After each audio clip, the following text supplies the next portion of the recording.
মামি কি রান্না হয়েছে আজকে? আজকে আমাদের রান্না হয়েছে, কোথায় এসে জানে সেটাও? দাঁড়া বলছি।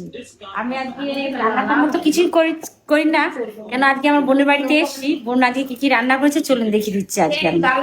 দেখুন এই যে আমার এই যে এটা হচ্ছে বোনের মেয়ে। এই যে আমার বোন, হ্যাঁ লাল লাল। যে দেখুন কি কি রান্না করেছে।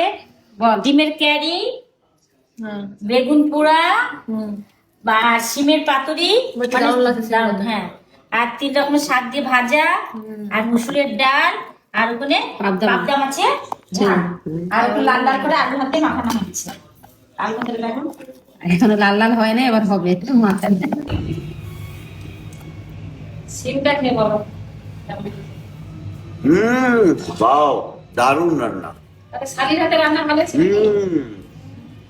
শালি মানে তো আধা ঘর বালি, তার হাতের রান্না মানে দারুণ, খুব সুন্দর। মামি আজকে সবসময় তুমি হচ্ছে রিভিউ দাও, সবাইকে জিজ্ঞেস করো, আজ তুমি দাও তোমার বোনের হাতে রান্না খেয়ে। দাঁড়ান এটা করে দিই। দারুণ দারুণ। কোনটা দারুন? সিমের পাতুরি? এবার ক্যারিটা দেখিয়ে দিই। পুরো কাজবাড়ির মধ্যে হয়েছে। আমাদের সব বোনেদেরই রান্না খুব সুন্দরই হয়, কেউ বলতে পারবো না যে রান্না খারাপ হয়েছে। আর যদি আপনাদের ভালো লাগে থাকে তাহলে আপনারা এসে টেস্ট করে দেখতে পারেন, আমাদের রান্না কিন্তু সত্যি খুব সুন্দর। কিন্তু তোর মাসি অনেক ভাত দিয়েছে, এত ভাত আমি খাবো না। তো অনেক রান্নাও করেছে। অনেক রান্না করছে, 1 2 3 4 5 6 ডাল আছে, ডাল 7।